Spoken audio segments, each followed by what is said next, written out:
ওদিকে বাড়ি শুদ্ধ সবাই মাতল ঋতুপর্ণা সেনগুপ্ত শুটিং দেখতে যাবে বলে। তবে ঠামা ও মায়েরা বাচ্চাদের রিহার্সালে নিয়ে বেরোনোর আগেই অরূপ এসে পড়ল। বাড়ি ফাঁকা হয়ে যেতেই বসে পড়লাম অরূপের সাথে লাহাবাড়ির মূর্তির কেসটা শুনতে। আমার আর অরূপের কথা শুনে ফেললো শঙ্করের মা। ও মা, বড় বৌদি, তুমি গোয়েন্দা? তোমার সব গোপন ব্যাপার না আমি বাড়ির সবার কাছ থেকে আড়াল করে রাখবো। তুমি নিশ্চিন্ত মনে গোয়েন্দাগিরি করো। তারপর লাহাবাড়ির সব সদস্যের ছবি আর পরিচয় দিয়ে আমার উপর কেসটা ছেড়ে দিল অরূপ। আমি ওখানে ঢুকবো কি করে? আমাকে তো ঢুকতেই দেবে না।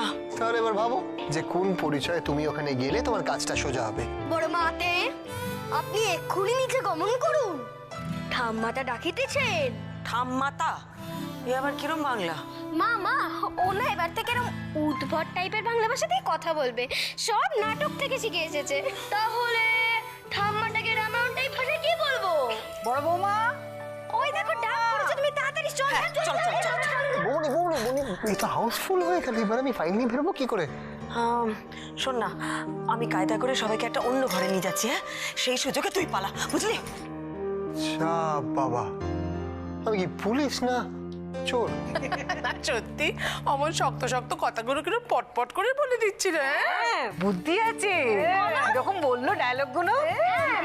আর আমারটা ভালো বলি না, ভালোই তো বলছো, অমন শক্ত শক্ত কথা পটপট। কি মা, কেমন দেখলে নাটকের রিহার্সাল? ওরমই তোকে কি বলবো, ওই দুলকির গলা তো একটু বসানো, তোর মতো কি সুন্দর গান গেয়েছে। খুব ভালো গান গাইলো। তোমায় কি বলবো, রামায়ণটা এবারে মুখস্থ বলে গেল। পুরোটা বলেছি আমি। আর আমি দশরথের রোলটা কেমন করলাম ঠাম্মা? আর আমি ভালো, তোরা সবাই খুব ভালো। খুব ভালো। ও ঠাম্মা, কেমন দেখলে নাটকের রিহার্সাল? এমন ফিসফিসিয়ে নাটক আমি জন্মে দেখিনি বাবু। গলা তুলে কেউ কথাই বলে না। রাবণ যে সে অব্দি মিনমিন করছে নতুন করার মতন। এটা কি নাটক? ছ্যা! হায় কপাল, চেঁচিয়ে চেঁচিয়ে আমার গলায় ব্যাং ঢুকে গেল। তাও তুমি খুশি হওনি? চুপ, একদম চুপ। কতবার বললাম দাদু ভাই একটু গলা তুলে গলা তুলে, তা আবার কথা কেউ কানেই তুললো না। ধরছে যাবো না তোদের ওই নাটক দেখতে। আচ্ছা আচ্ছা আচ্ছা আচ্ছা, ঠিক আছে ঠাম্মা, শোনো না, আমি বলি কি, তুমি ঘরে চলো, আমি তোমার জন্য সুন্দর করে একটা পান সেচে দিই। ওটা মুখে দিলেই দেখবে তোমার মাথাটা একদম ঠান্ডা হয়ে যাবে। সেই ভালো বড় বৌমা, ওনাকে পান খাইয়ে মাথাটা ঠান্ডা কর। হ্যাঁ, দুলকি চলো না, আমাকে ঘরে নিয়ে চলো। মা তোমরা চলো না, চলো চলো ঠাম্মার ঘরে চলো, চলো চলো চলো।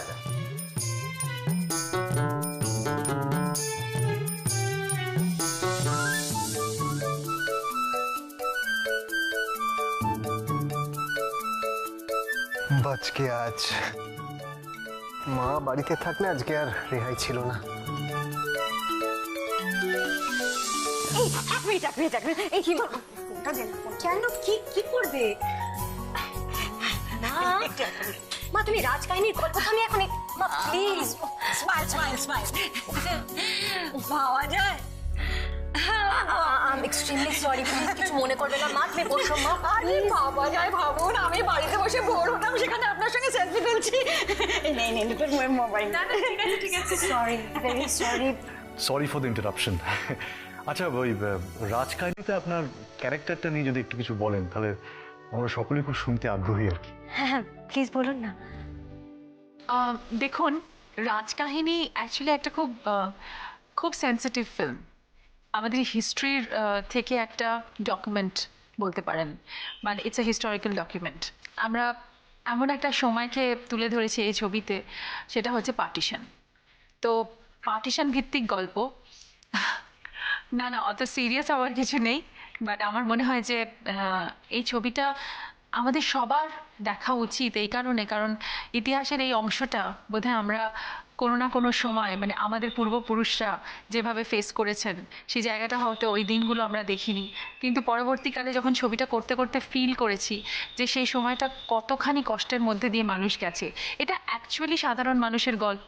ইন্ডিয়া পাকিস্তানের ভাগের যে লাইনটা তৈরি করা হয়েছিল, যেটাকে বলতো র্যাডক্লিফ লাইন, সেইটা একটা বাড়ির মধ্যে দিয়ে যায়, এবং সেই বাড়িরই মালকিন বলতে হয় আমি, বেগম জান, যে চরিত্রটা আমি করেছি। মানে 11 জন বাসিন্দা যারা ওই বাড়িতে ছিল, মানে মেয়ে এবং পুরুষ মিলিয়ে তাদেরকে ওভার পাওয়ার করতেন বেগম জান, এবং তারা কিভাবে সেই বাড়িটা রক্ষা করে এবং এই পার্টিশনের অংশ কিভাবে তারা হয়ে ওঠে ধীরে ধীরে, সেটা নিয়ে গল্প। তাই এই মোক্ষম সময়টাই বেছে নেওয়া হয়েছে এই ছবি রিলিজের জন্য, যেটা হচ্ছে দেবীপক্ষ, মানে দুর্গা মায়ের শক্তি নিয়ে কিন্তু এই ছবি আমরা রিলিজ করেছি। কারণ এই ছবিতে দেখানো আছে আসলে নারী শক্তি কাকে বলে। তাই আমার মনে হয় যে নারীরা তো বিশেষ করে এই ছবিতে দেখাই উচিত, কারণ নারী শক্তির প্রবল বিকাশ আছে এই ছবিতে, রাজকাহিনীতে।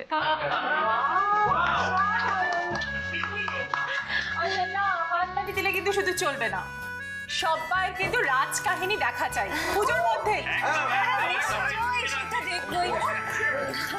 আপনার সঙ্গে আলাপ হয় না, ভীষণ ভালো লাগলো। আমারও খুব ভালো লাগলো। আচ্ছা, একটা কথা জিজ্ঞেস করবো? আপনি কি অভিনয় করেন? আমি না, তো আপনাকেও খুব থ্যাংক ইউ। বড়দা, আমাদের সবার সাথে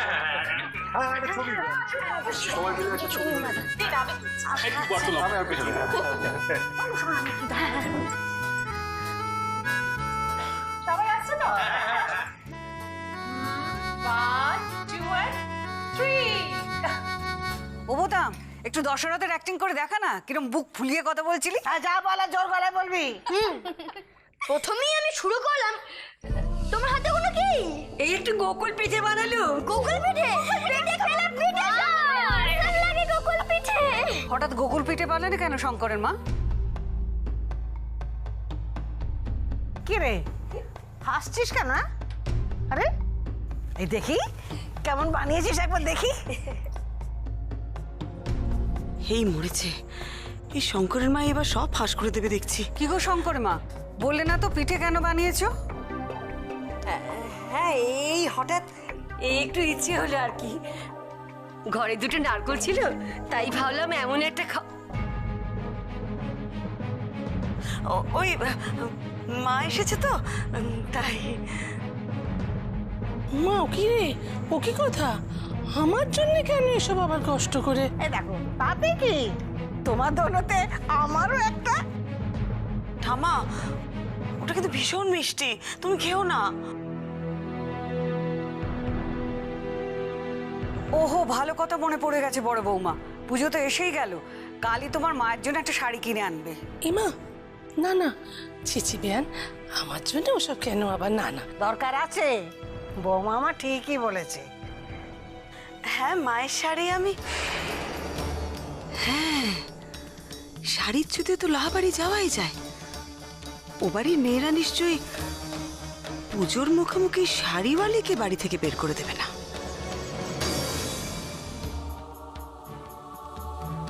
ত্রিনা, ত্রিনা কোথায় গেল? ত্রিনা, ত্রিনা, ত্রিনা, এই তো। হ্যালো ত্রিনা, আমি পরমা বলছি, কেমন আছিস? আচ্ছা শোন না, তুই শাড়ির ব্যবসা করতিস না, এখনো করিস? না না, কিনবো না, আমার কয়েকটা শাড়ি লাগবে, বিক্রি করব। ও এসে অনেক কথা, আমি কাল সকালে তোর বাড়িতে আসবো, এসে সব বলবো। তুই আগে বল, তুই আমাকে দিবি কিনা? আচ্ছা আচ্ছা আচ্ছা, ঠিক আছে, তাহলে কাল সকালে দেখা হচ্ছে। হ্যাঁ, আচ্ছা রে, রাখছি। কাল সকালে অপারেশন লাহা ভবন। বুঝেছেন বেয়ান, ওই যে কথায় বলে না, গিয়েও চোখে ভিক পায় না, আমার মেয়ের হয়েছে সেই দশা। এই বাড়িতে তো ওকে কেউ প্রশংসাই করে না, কিন্তু জহুরি ঠিক জহর চেনে। আহা, কি বলেছে তাই বলুন না। কি বলেছে ঋতুপর্ণা, শুনবেন?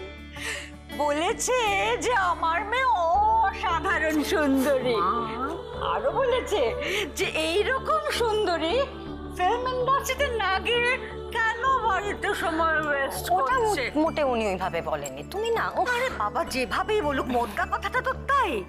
আর সবাই জানে যে তুই সুন্দরী, যদিও এবারের কেউ সেটা মুখ ফুটে বলে না।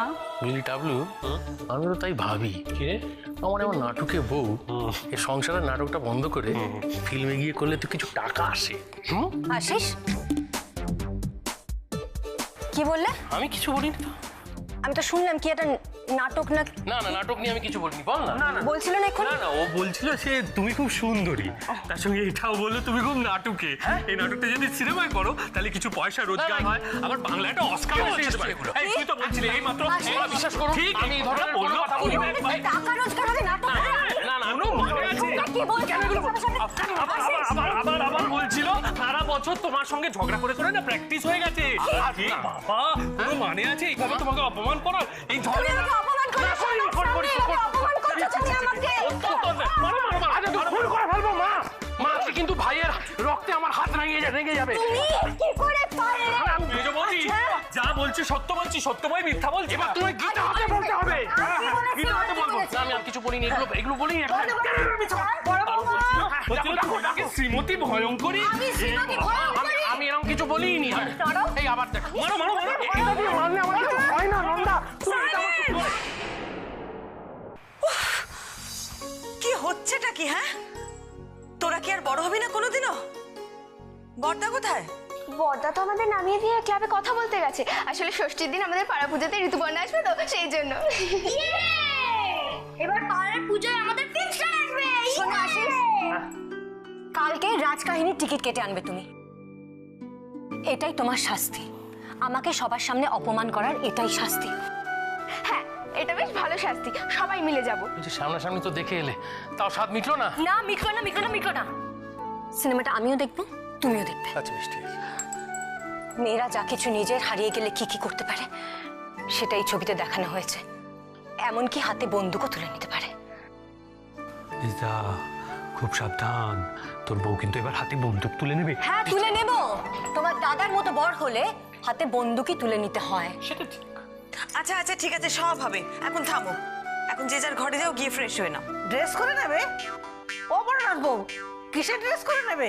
ও মা, ড্রেস না বলছে ফ্রেশ হয়ে নাও। ও ঠাম্মা, চলো শুয়ে পড়বে, চলো। কাল ভোরে উঠতে হবে তো। ও হ্যাঁ, কাল তো মহালয়া। হ্যাঁ, কাল ভোর 4টের সময় সবাই বসার ঘরে চলে আসবে। হ্যাঁ, যাও যাও যাও, শুয়ে পড়ো শুয়ে পড়ো। চলো, বাচ্চা পার্টি বাচ্চারা করে সব চলো। শুয়ে পড়ো। যাও যাও যাও যাও যাও যাও, আর দেরি করো না। এই ডাবলু, তোর রেডিও ঠিক আছে তো? আগে মহারানী। Very good. চলো ঠাম্মা, আর দেরি করে লাভ নেই। মা চলুন, শুয়ে পড়বেন, চলুন চল। তুই রাগ করছিস কেন? জাগাল মহালা তোকে ক্ষমা করে দিলাম। বাজলো।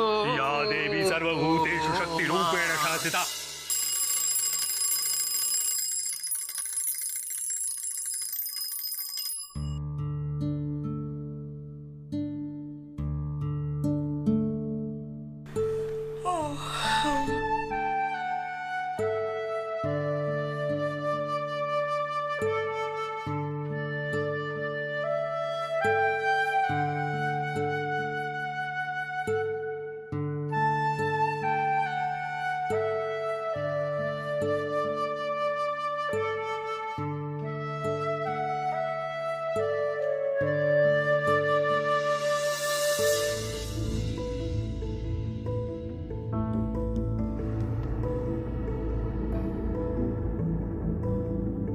এদের মধ্যেই একজন মূর্তি চুরি করেছে, কিন্তু কে? এরা কিন্তু সবাই বাড়ির লোক, কিন্তু এদের মধ্যেই কেউ মূর্তি চুরি করেছে। কি আশ্চর্য না?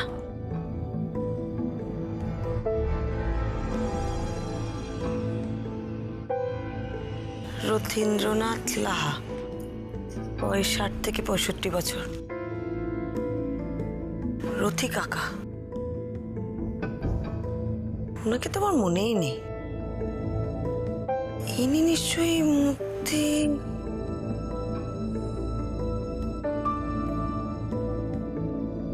সুকুমারী লাহা, রথীন্দ্রনাথের দ্বিতীয় পক্ষের স্ত্রী। নার্ভের অসুখ আছে, ঘুমের ওষুধ খান। বাবা, ভয় পেয়ে গেছিলাম আমি। কি করো না, এক্ষুনি আমার হার্ট অ্যাটাক হয়ে যেত। বলেই হলো, আমি থাকতে তোমার হার্ট অন্য কেউ অ্যাটাক করবে? কিছু বলো না ডাক্তারবাবু। দাঁড়াও, এদের চিনি নিতে দাও একটু। তুমিও দেখো।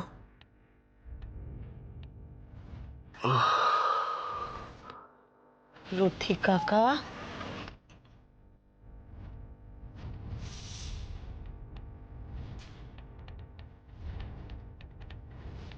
প্রভাবতী দেবী, রথীন্দ্রনাথের মা, 80-র উপর বয়স। ইনি নিশ্চয়ই মূর্তি চুরি।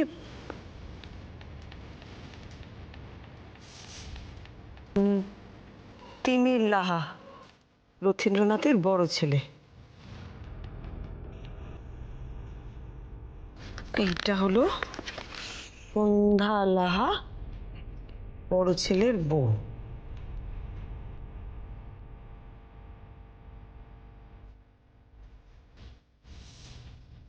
আর এ হচ্ছে মিহির লাহা, রথি কাকার ছোট ছেলে।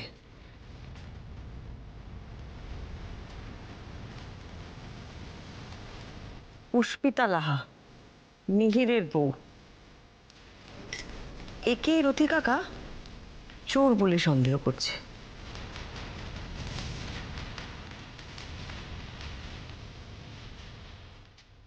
ইনি হচ্ছেন কাঞ্চনা, রথীন্দ্রনাথের মেয়ে। মৃদুল, কাঞ্চনার স্বামী, মানে রথীন্দ্রনাথের জামাই। বুবলাই, কাঞ্চনার ছেলে, রথীন্দ্রনাথের নাতি।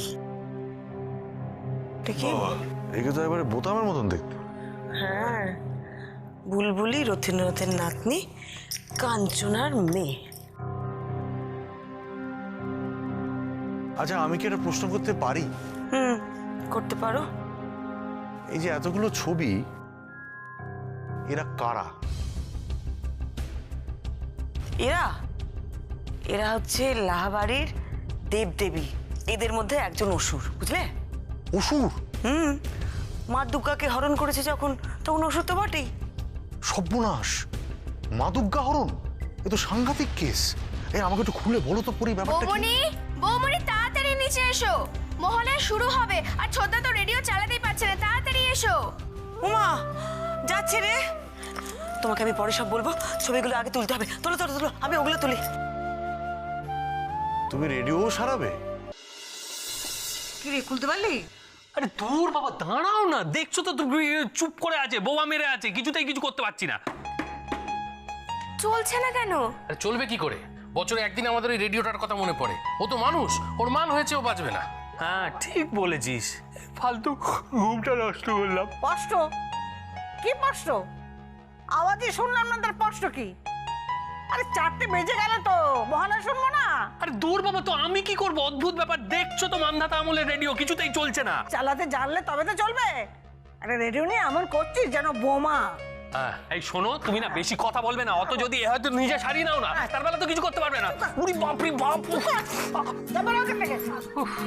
উকিল দিয়ে কি আর রেডিও সারানো হয়? ছাগল দিয়ে কি আর লাঙল চাষা হয়? এই খুব বেশি কথা বলছিস কিন্তু। মা বলে দিলাম, এবার কিন্তু খুন খারাপই হয়ে যাবে। তুই আমায় খুন করবি? না না, তোকে মেরে আমি হাত বন্ধ করতে চাই না। থামবি। হ্যাঁ, ওই শাশুর মধ্যে শুনবো না, তোদের এই খণ্ডযুদ্ধ দেখবো। আরে কি হয়েছেটা কি? রেডিও না চালিয়ে ঝগড়া করছিস কেন তোরা? এই দেখো না, সোজা হাতুড়িরে হাত দিয়েছে, ব্যাস চলছে না। এই যে বড় বৌমা, তুমি একবার দেখো তো। হ্যাঁ বাবা, আমি দেখছি। বৌদি, তুই রেডিও সারাতেও পারিস? হ্যাঁ, সকল কাজের কাজই আমার পরি। দিয়েছিস 12টা বাজিয়ে। 12টায় হবে নাকি মহালয়া? আর কি হচ্ছে? দুধ তেরিকা, তুমি চুপ করো তো। বৌমনি, 12টা তো বেজেই ছিল, আমি জাস্ট 13টা বাজিয়েছি। আমি চিরটা মরগুলো কাটটা তো আশ্বিনের শারদ প্রাতে বেজে উঠেছে আলোকমঞ্জিত, ধরণীর বহিরাকাশে অন্তরিত মেঘমালা, প্রকৃতির অন্তরাকাশে জাগরিত জ্যোতির্ময়ী জগন্মাতার আগমন। জয় মা দুর্গার জয়, জয় পরমা দেবীর জয়। অসীম ছন্দে বেজে উঠে জয় মা, মাগো জয় মা। জয় মা অসুর দলনী, রেডিও সারানি পরমার জয়।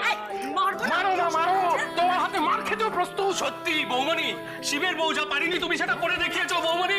জয় মা, মাগো জয় মা, জয় মা। তুমি কিছু বলছো না, দেখো কি সব বলছো উল্টোপাল্টা। হ্যাঁ বলছি তো, বলো পরমা দেবী জয়, পরমা দেবী জয়, পরমা দেবী জয়, পরমা দেবী জয়, পরমা দেবী জয়। পরমা দেবী।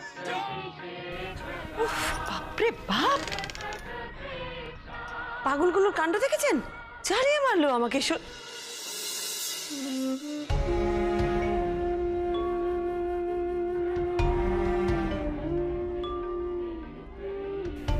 মাগো, সারা বছর আমরা তোমার আশার অপেক্ষায় থাকি। তুমি আমাদের সবার মনস্কামনা পূর্ণ করো। এবছর তুমি সবার ঘরে আসবে, আর রথিন কাকার ঘরে আসবে না। আমায় আশীর্বাদ করো মা, আমি যেন লাহাবাড়ির দুর্গামূর্তি খুঁজে দিতে পারি। প্রতি বছরের মতন এই বছরে যেন ও বাড়িতে ধুমধাম করে তোমার পুজো হয়। আমায় আশীর্বাদ করো মা।